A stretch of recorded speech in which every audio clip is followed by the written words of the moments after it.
So, this month we're talking about bad movies, and I really don't care about anything anymore because of the movies I'm about to see and review. So I'm not even going to worry about turning on lights and putting up a tripod or anything. No. And, anyways, we talked about Avatar: The Last Airbender, and this movie has been trashed, thrown apart, time after time, so I'm going to try and keep this brief. But yeah, I liked the original show. I thought this show was a fantastic show. Great characters. I mean, just amazing show. I really, probably my favorite TV show of all time. So I saw this movie in the theaters as a kid. I was like, yeah, Avatar. Whoa, it was good. Yeah, sports. But that's when I was 9 years old, and I still was an idiot. So here we go. Let's get into the review. So if you don't know what Avatar is about, it's basically there's 4 nations, Earth, Wind, Fire, whatever, and they all live in harmony until the one day the Fire Nation attacks, and only the Avatar can save them. You know, the Avatar goes missing for like 100 years, whatever, and yeah. So if you had never seen the TV show before, you'd be completely lost during this movie. I'm gonna get into that. Get into that later, but I only like understood this movie because of that I've seen the show, and I've seen the show many times. If you had never seen the show, you'd be lost, and that's not what a movie like this should do. Okay, so I had to write notes because it was just so stupid that I needed to make sure I get everything. So before I start tearing this apart, I'm gonna talk about the good things. Yeah, there are some good things. It's competently shot for the most part. I mean, there's one scene where they're like, "We have to go do this," and it's like, whoa, why is it all close up? And I mean, it's not like it's not like a monkey was filming it, so that's good. The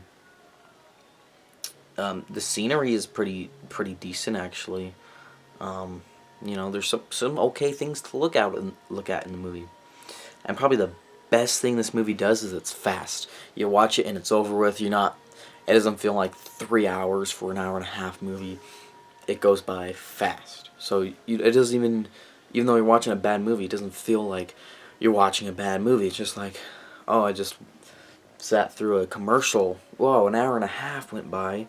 So if you want to burn some time, you got this movie. But the reason why this movie is so fast is because I'll get into that in a minute. But anyways, now we're going to talk about the bad stuff. I'm going to make sure I get all this in. First off, the writing is awful. This is the worst written movie I have ever seen in my life. Writing, awful. It's super rushed. They don't take any time to even acknowledge that there's characters. Things happen so fast and the scenes are so quick.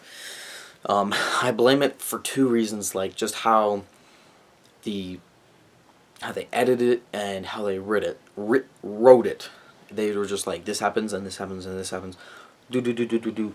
Gotta get through it quick because it's only an hour and a half to fit, like, I don't know, 20 times 20. I'm not a math genius. 1 plus 1 is 4, I guess.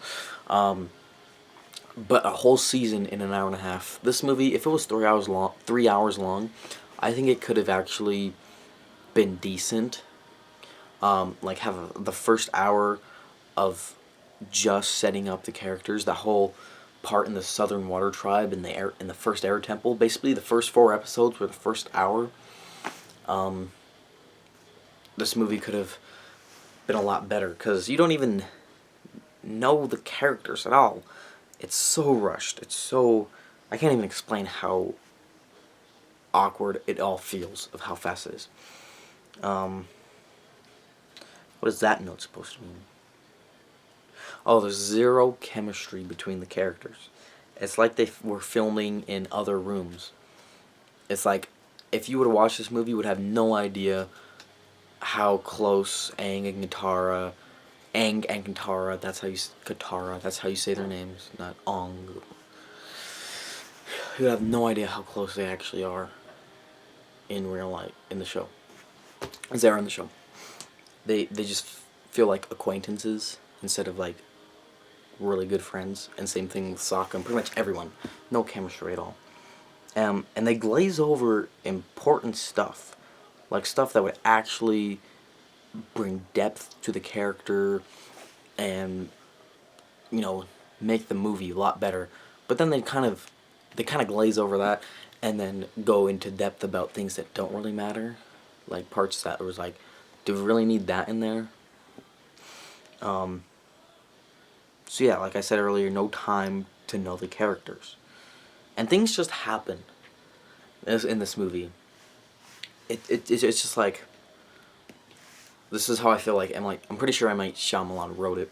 He's like, he watched the show and he's like, okay, that happened, and then that happened, and then that happened, and then that happened. We need to go from there to there to there to there, and then we'll be done. All right. And I feel like that's how he wrote the script. That was his whole process. And then when he just showed up to shoot, he's like, I don't know, say this, and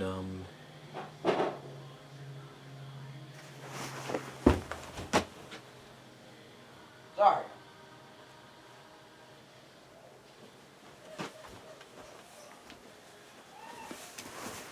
Okay. So yeah.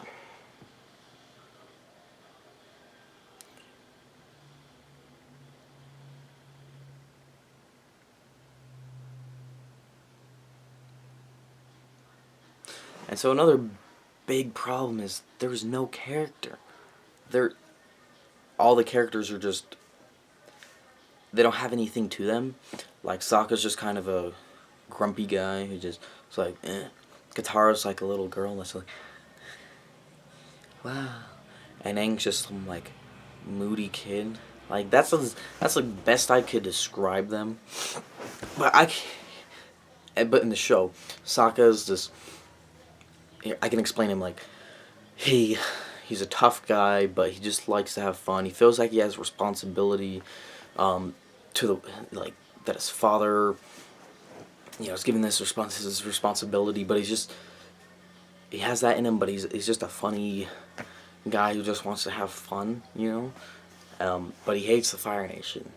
And then Katara is someone who loves waterbending and really believes in family and friends and whatever. And Aang is once again like a goofy kid who just wants to have fun, but he's got this responsibility in him. And I mean, there you go. That was just something I just off the top of my head. I haven't even seen the show in like a year or two, and I could just explain those characters so much better because there's actually characters. Except for maybe Zuko and Iroh. I feel like Zuko was given an okay. The scenes with Zuko and Iroh are actually decent. I don't know the guy who plays Iroh, but I feel like he was trying to give a good performance, but he's just like, yeah, no. I can't with this script. And another thing, too, is nothing happens. The character goes from being frozen on an iceberg to not being frozen in the iceberg, and that's his whole change of character in the whole movie. He isn't. I mean, I guess he learns waterbending, but he doesn't really learn anything. He doesn't change as a person. Same thing with Sokka and Katara. They don't change. They don't learn. They don't actually grow as people. They just go from point A to point B, and that's it. And the acting sucks. I know everyone said it, but it does. They had no direction. I think Shyamalan was just like, go out there, say this. Yeah, I feel like Shyamalan didn't even care about this movie. They just have no charisma. They're just, when they try to be funny, it just doesn't work. Because they're just stiff and boring. So, and so you can't even try and find any character in them. Because, like, the acting is, And then it's just, the whole movie is just dry, lifeless, and awkward. Like, everything they try to say, it's either the Fire Nation is attacked, or it's just awkward, like, what are we gonna do now? So, you know, just, and then, so that's basically the writing and the acting aspect, which are definitely the two worst parts of the things the movie did. It's one of the worst written movies I've ever seen, like I said, and probably one of the worst acted. Probably not the worst, but one of the worst acted. But the action in the movie sucks. The bending is terrible. In the show, the bending was amazing. Everyone wanted, that's how the show wanted to be, an earthbender, an airbender, a firebender, waterbender, whatever, because they could do incredible things. But here, there's just like, an hour later, they move a tiny stone, and it took 5 of them to do it. It's like, it doesn't look good, it's stupid anyways, and so every time they're fighting, it's stupid, and you don't care, and you're just, and then the effects are bad too, and they do that whole slow-mo, fast-mo, like they're trying to be 300, but sometimes in movies the slow-mo works, other times it's like they're trying too hard, they're trying to be too cool, and it just doesn't work. But yeah, I'm gonna give this movie a 4 out of 10. Like, I've seen worse movies, I honestly have, but I don't know if I've seen worse movies on production value and acting and stuff, but this movie was just, the story and the characters were so bad. But this movie's bearable to watch, though. You can watch it. I can watch it, and I don't want to watch it, but if someone forced me to, I'd be like, okay, fine. It's an awful movie, but I don't feel like choking myself while watching it. But that's Avatar: The Last Airbender. It was hard to kind of get all my thoughts about it out right, because it's just so mind-bogglingly poor. I don't want to keep repeating myself, but it's just so bad. Thank you for watching. I'll see you next time. I think I might do X-Men Origins Wolverine, and then the last one, I will review the worst thing I have ever seen in my life.